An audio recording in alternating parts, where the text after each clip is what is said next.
Welcome.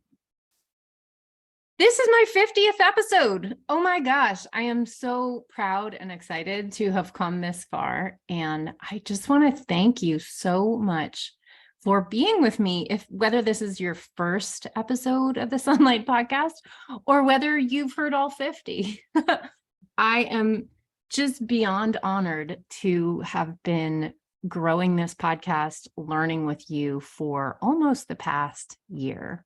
Starting a podcast was really intimidating. It's something I've wanted to do for years, honestly, and I just didn't have the capacity in my business. And so it took a lot of work simplifying my business so I could do this thing that has always been a dream of mine, because to me, I just feel like this is my medium. I've always been the person who likes to go to a party and just like find one interesting person and just sit and have a conversation with one or two people all night long. And a podcast feels the most similar to me to that, just where I get to talk to you about things that really matter to you and things that really help you. And the thing I could not have predicted, and that I love so much, is that in growing this podcast, you all have sent me messages and replied to my emails and given me feedback about what you like and don't like, where you've found value in what I'm giving. And it's really helped me shape the podcast. So thanks to you. You have really helped me shape this podcast into what it is today. So I just want to say thanks on this big milestone, my 50th podcast episode. All right, so I want to jump in today with an episode I've been wanting to do for a little while that I think is really fun, but it's about the one and only thing that you really have to do in your business, the one and only thing that truly matters. So are you curious? Here it is. The one and only thing that you really have to do in your business is do what you say you will. I think that's actually the key. If I could summarize the key to running a business, to running anything, is that, if you're going to grow sustainably, if you're going to grow organically, if you care about your community, and God, I hope you do, then what you offer to people, you have to deliver on, right? I mean, only a scammer can run a business, and only for a short time. If you make promises, gather up your money and then run, right? But most of us, I hope all of you listening, are good and ethical people, and you would never do that. So what matters, word of mouth is probably the biggest way that your business is going to grow, especially in the beginning. And actually really taking seriously what you offer to people, what you say you are going to do, and doing it. I think that's the key to business in general. So let me get a little bit more into detail about what I mean here and where I'm actually talking about. I mean, everywhere, but some specific places that I think people don't realize that sometimes they're kind of breaking an implicit promise with their audience. And I want to help you kind of bring some awareness to that in case it's been a struggle to you. I think this is a really appropriate episode for me to put out as episode 50, which to me is kind of a milestone for me personally, because to me, starting a podcast was something I take really seriously, and I take the commitment of offering to put it out once per week, every Tuesday at 7 a.m. I take that really seriously. And I don't know about you, but to me, when there's a podcast that I really like, I start to kind of count on it. I start to look forward to it. And if that podcaster stops showing up when they said they would, I start to feel disappointed, maybe a little bit of broken trust, right? And so I knew for myself, even though I wanted to start this podcast 2 years ago, I simply did not have the capacity to. And so it took me a while to simplify my business. I can talk about that a little bit today. To make some really big changes in my business. These are changes I wanted to make instantly, but most of them took me more than a year. And so I just want to say, there's when you look on Instagram, when you see people's public persona, you only see the good stuff. You only see their successes, right? People are not generally telling you how much it sucks and how hard it is and how they can't do things as fast as they want to do them. But I'm here to just be real with you and say, like, business is just really hard. And sometimes you can't do what you want to do for a while. But if it's important enough, you can make the changes you need to get it done. Anyway, that's what I have done. And I feel proud that I have now come almost a year into this podcast, 50 episodes in. And I have delivered to you a podcast every single Tuesday at 7 a.m. and sometimes extra ones. And I'm really excited about that, really proud of that, and being able to take that commitment to you really seriously. I want to do what I say I will when it comes to you listening to this. So let's get into it a little bit more. Also, before I forget, this idea is actually not an original thought at all. And the first time I ever heard somebody talk about this, it was Paul Jarvis. I don't know if you know him. He's a Canadian business person. He has worked with Marie Forleo and various car companies. And I think he's done a lot of work helping freelancers kind of get educated around how to run their business. And he's someone I learned a lot from in my early days and before I started Sunlight Tax. I believe he's moved on even from that work altogether. He has a podcast called Call Paul, which is really good, or he interviews entrepreneurs. But he has a book called Company of One that I really love. And I'm going to offer a little giveaway of that book later in this show, so stay tuned. But he, on his podcast called Creative Class, which he's not even on anymore, this was so long ago, he had an episode about exactly this, about showing up and doing what you said you would. And so that idea just really stuck with me, How important is that? When you do what you say you will, you keep the trust that you are trying to build with your audience. And that trust is really important. And when you don't do what you say you will, you're breaking trust. And why should anybody work with a business that breaks their trust, right? I certainly don't want to. So I think it's really easy to look at others and see when others break trust with you, but it's harder to hold ourselves accountable to these things. I don't know about you. When I go into a meeting, I pay very close attention to what somebody owes me on the agenda after that meeting. And it's a lot easier for me to forget what I owe them. So it is, I think, just human nature. All right. So when we're talking about doing what you say you will, first of all, why is it so important? It's so important because most people, especially at the beginning of their entrepreneurship journey, or even if you're just a freelancer, right, working with a couple of clients, generally speaking, you get your work through word of mouth. And so people's opinion of what it's like to work with you and whether they got what they thought they were going to get, right, which is basically based on what you communicated to them you were going to deliver. This is by word of mouth. And so your reputation is going to get staked onto this.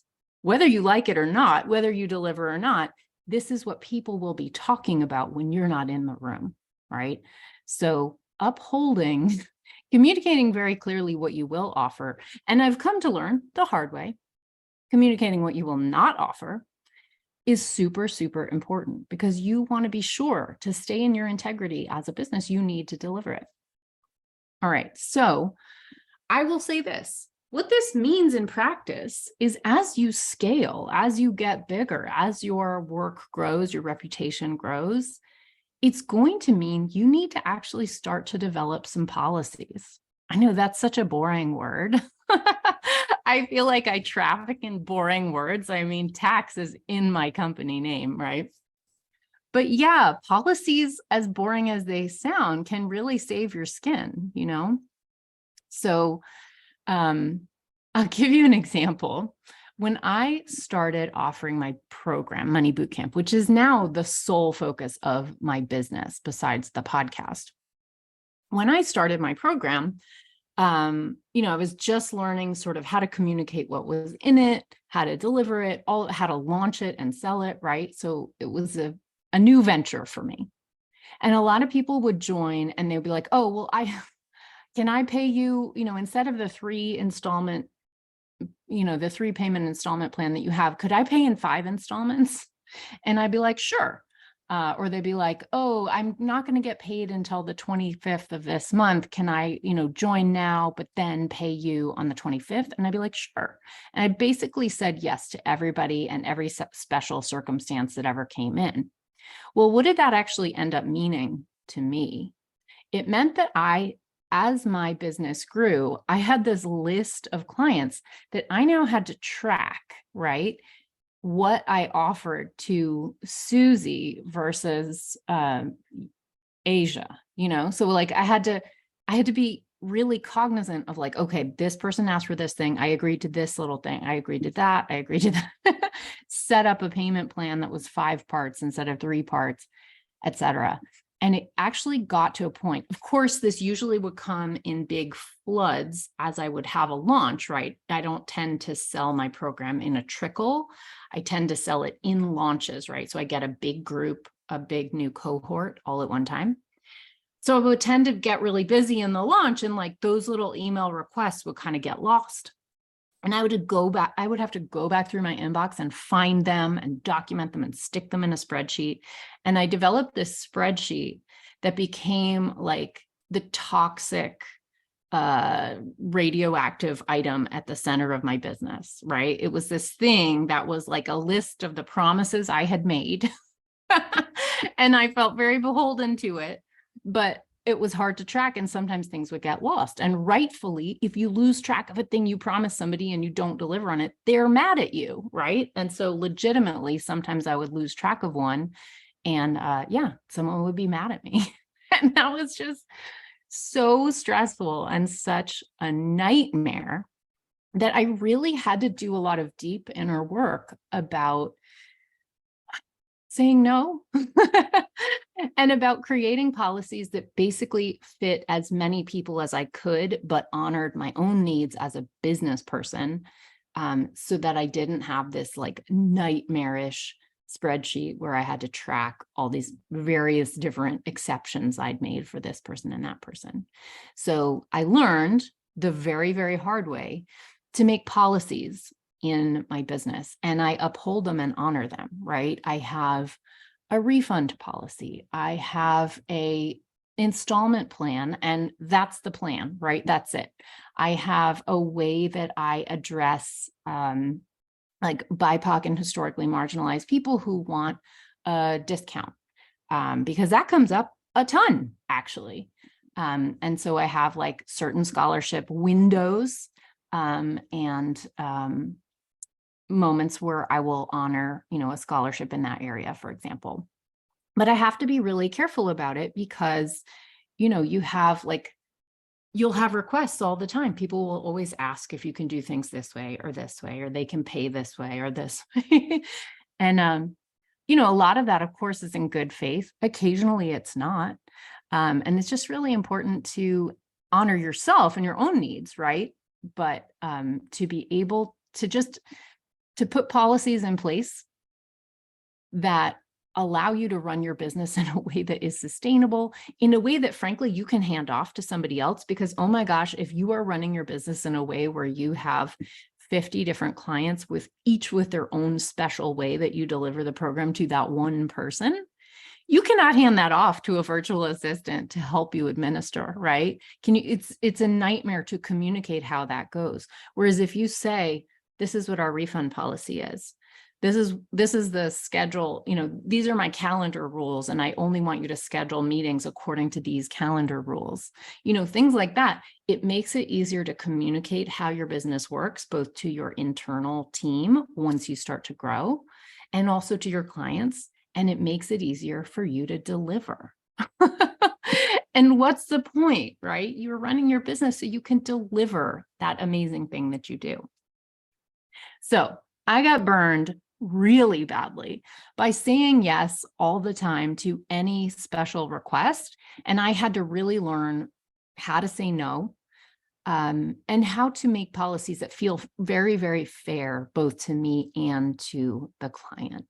So the other really important way that I want to talk about doing what you say you will do is about delivering the thing, whether it's a newsletter, a podcast, maybe you offer a weekly YouTube video or,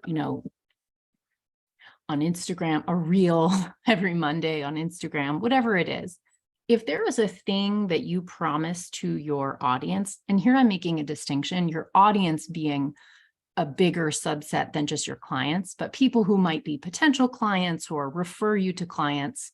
So your audience are people who are following your work, taking in what you do, kind of watching your work and consuming the free content that you put out into the world. There's a lot that you might be promising your audience. And this is where I see people, I don't know, make or break their businesses, because if you've said, I will deliver a podcast every Tuesday morning at 7 a.m. East Coast time, you have to do it, right? This is my opinion. And Paul Jarvis's, who taught me this original idea maybe 10 years ago. But you have to do it. My friend Erica, who runs the I Like Your Work podcast, which if you are an artist listening, it's a wonderful podcast. So, so, so good. So Erica takes the summers off and she's really clear about that on the podcast. So, you will get new episodes from Erica every time she said she's going to deliver. But in the summer, that podcast takes a pause, right? So that's totally fair and legit. You can build your business however you want to. But I do think it's really important to communicate what you are going to deliver and how you're going to deliver it, and even when you're going to take breaks.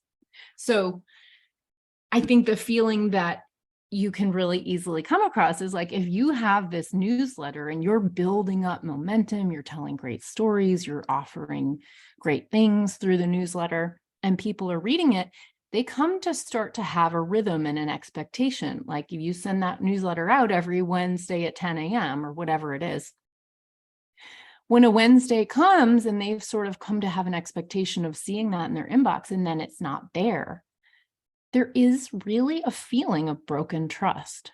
Now that sounds a little harsher than it might be. It might be a very small sense of broken trust, but nevertheless, that is what it is, right? And so to me, to traffic in another super boring term, I think consistency becomes really important. I think it's really in a world where, especially a world where you're not operating with brick and mortar stores where you go in and see somebody in the flesh in an internet business situation, which is what I operate.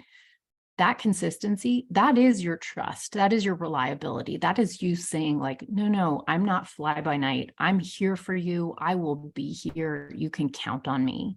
And so if you say you can count on me, it's important that you deliver that, right?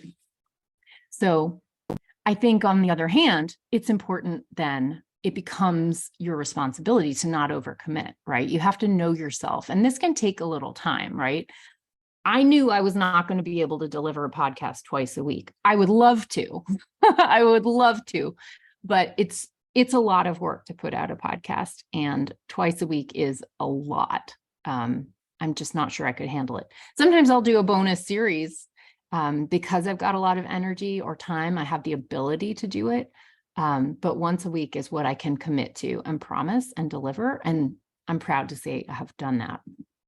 And then another thing I want you to think about on this is that the people that you are disappointing the most when you don't show up in your newsletter, podcast, YouTube, whatever, the people you're disappointing the most are the people who are your true fans, right? If there are some people who are feeling particularly connected to your work, particularly valuing what you offer, then when you don't show up, it's those people who are the most disappointed, right? So in a way, when you break your consistency, the people who you break trust with are your most most intense, loyal, true fans, right? So it's just a thing to think about.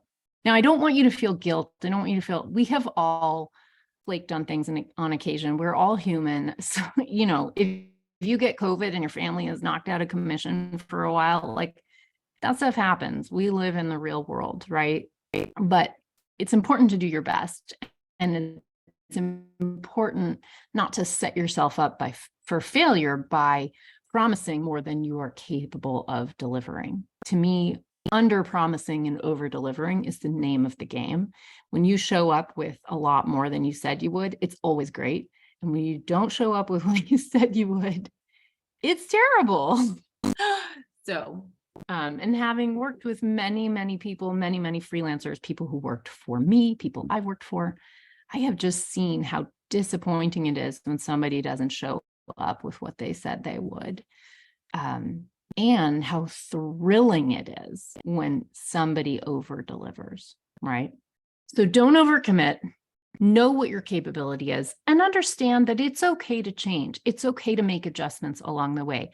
If you committed to 2 podcasts a week and then you realize like, oh my God, this is way more work than I realized, you can dial it back, make an announcement, say that, right? And you can pull it back. I've had my newsletter go out on different days at different times. I used to have it on Mondays, and then I realized, oh God, that makes my weekend terrible. I'm stressing all weekend about it. So I changed it to Wednesday. Now I have it on Tuesday lined up with my podcast delivery. So you can make changes. That is totally fine. But it's good to understand what your own rhythm is, to understand what works for you, and to keep what you're offering within the bounds of what works for you so that you're able to do it.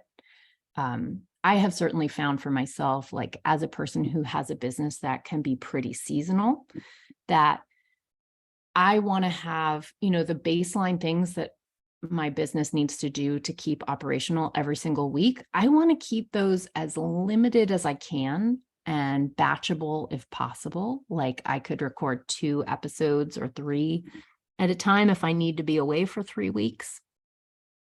And because, keeping that limited is really important to me, keeping my weekly workload, the sort of minimum viable workload as small as it can be. That's important because 1, in tax season, I get really busy. So that minimum viable, 1 podcast per week, 1 newsletter per week, I'm able to do it. I should say also 1 YouTube video per week. I also do that.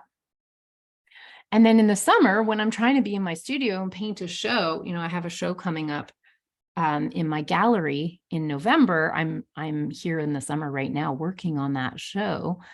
I don't want to have to get interrupted in my studio and go record a podcast. And so it can be a struggle to me to sort of like move back and forth between tax work and visual art.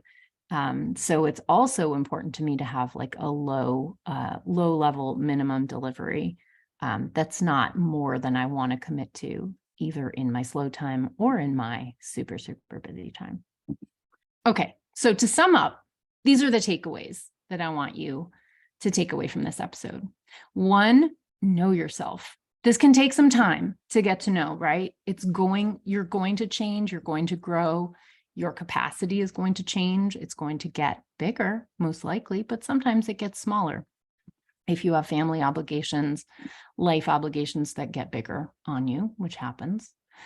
But know yourself and make sure that you don't overcommit. Don't commit to delivering more than you actually can deliver, because you delivering what you say you're going to deliver is one of the most important things. It's the only important thing in your business. And then commit to what you promise. If you promised it, deliver it. And if you're going to have to put that on pause, if you can't, you need to communicate that really well to your people so that they know that you're a legitimate, real, trustworthy person and they can count on your work and you're going to do what you say. So to me, that is the key to growing my business sustainably with trust and for the community that I serve and for the long term, because how somebody experiences my business, whether it is through just receiving my weekly email watching my YouTube, listening to the podcast, if they come to like it and want it, I want to make sure it's there. So, all right. Thanks so much. I hope this has been helpful for you. Tell me what you have learned about committing and delivering what you promised. Are you an over promiser? Are you trying to dial it back from a bad habit of over promising? Are you really good at over delivering and under promising? I'm always impressed with those people. It's been a long, slow learning curve for me to get there myself.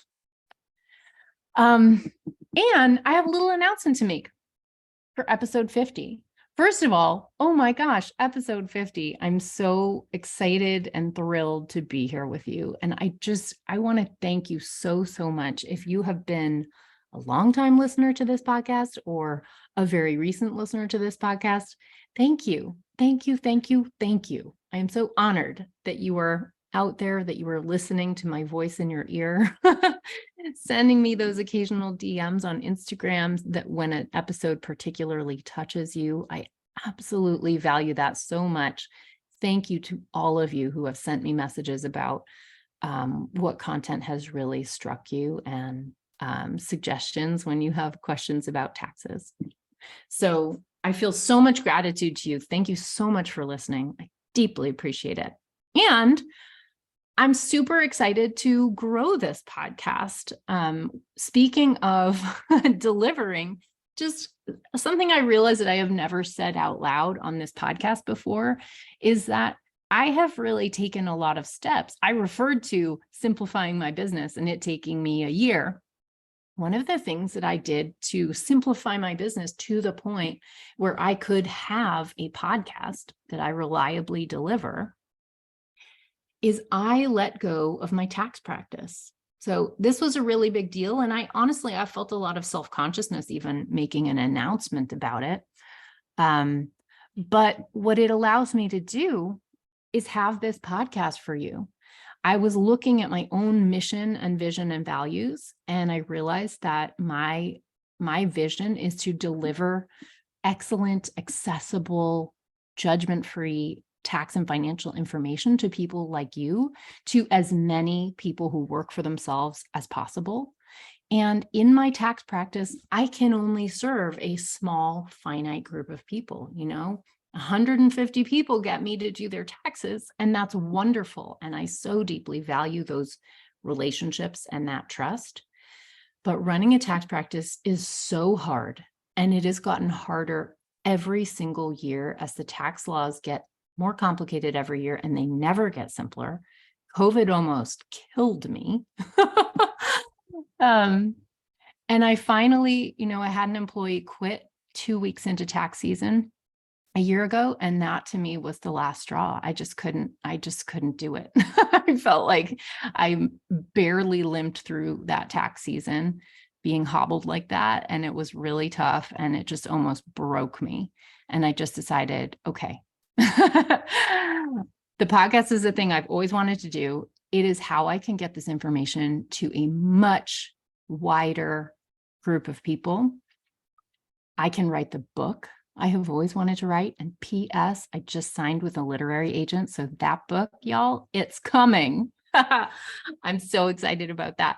Also, I have come to learn that the publishing industry does not work at rocket speed. So that book will be several years until it's on your shelf, but you'll hear about it. Trust me, you will hear about it. But my mission, my vision is really about serving more people, getting every single creative weirdo or, visionary entrepreneur to have this information so that you can grow your business. And while I can serve 100, 150 people doing their taxes, it's my least favorite part of this work. And it's very finite, the number of people I can serve. And it's so difficult. It is not fun. It's constantly changing in a way that is I can't price for. So it just was it always has been the part of my business that I have felt a lot of obligation for, but not a lot of joy in. except for my clients. I will say I adore my clients. If you are listening and you are a former tax client, I have so much gratitude to you. Thank you. I really love talking to you. But I still do those consults. So if you want to talk to me about taxes, you can still book that. And we can do it without me also filing your federal and state income tax return. So yeah, so that's a change that I have made this year in my business. I have a great referral partnership now. So I do have a firm that I'm working with who's doing the taxes of my former tax clients. So feel free to reach out if you need your taxes done. I can still send you a fantastic referral. But it's allowing me to reach more people, right? Put more energy into things like writing a book and making sure I can deliver a really great podcast. So with that said, episode 50 feels like the time to celebrate. I'm almost a year into this podcast, 50 episodes in. So I want to share with a little giveaway for all of you. And I'm going all in on focusing on this podcast and focusing on growing it so I can reach more wonderful people like you so they can have the tax and financial and business information they need to grow their wonderful, soul-centered, visionary businesses. So here's the giveaway. Basically, I'm just asking if you will take a little time to share the podcast with 3 friends. You can share however you want to share and send me the proof of that, however you want to send it to me. I'll give you a suggestion. But basically, if you share the evidence of you sharing this episode, this podcast with 3 friends, I'll put you in a drawing, and the prizes are the top prize is going to be a copy of the Paul Jarvis book called Company of One. This episode, in a way, is sort of dedicated to Paul Jarvis, who I learned a lot from in my early days. And I really respect his work, and I respect him as a very ethical, kind business person who I really, really like. He's somebody I've never met or spoken with, and yet he's had an outsized influence in the forming of Sunlight Tax. So I'm going to give away 1 copy of his book called Company of One. And I'm also going to give away 10 4-leaf clovers. So if you ever follow me on Instagram, you probably know that I find 4-leaf clovers a lot. It's fun for me. It's part of my particular weirdness. And so I'm just going to send you a 4-leaf clover inside a little handwritten note to 10 people. It's just a funny little quirky prize, but that feels fitting to me. So basically, there's 11 chances to win. And all you have to do is just share this podcast with 3 friends. So you can just go right into your podcast player right now and just share this episode or a favorite episode with 3 different people. Take some screenshots and send them to me. You can send them as a DM on Instagram at Sunlight Tax. And you can also share with 3 friends by screenshotting this podcast, tagging me. If you don't tag me, I will not know. And then tag your 3 friends. So that's even easier. And both of these help me in different ways. When you share on Instagram, it lets your Instagram people know about this podcast, right? It tells them about this podcast. If you value it, it's super helpful for me. And I'm so appreciative of that. And if you share it in your podcast player, it tells iTunes or Spotify, hey, this is a great podcast. Show it to more people. And I will show up in people's searches more if people are sharing this podcast. So you cannot know how much it helps me when you share this podcast. I am so, so, so grateful for that, if you will. So any way that you want to share this podcast with 3 friends and then send me the proof in the form of a screenshot or tagging me on Instagram, I'm at Sunlight Tax. I always love to hear from you. I always love your words of encouragement. I generally try to send some back. And so, yeah, thank you so much for being with me here on this journey. I didn't quite realize I was going to share about selling my tax practice and my future plans, but they are definitely headed in the direction of spreading the word about taxes to a much broader audience. And I'm hoping that you can help me with that if you appreciate how consistently I am here for you, showing up every Tuesday at 7 a.m. in your podcast player and every Tuesday in your inbox, if you like that, and on YouTube as well. So thank you so much for listening. Thanks for being here with me as I grow my little baby business. I hope that I have helped you make your business a better place and given you more sanity and calm and a sense of you've got this as you grow your business yourself. All right. I will see you on the next episode next Tuesday. Take care, everybody. Bye-bye.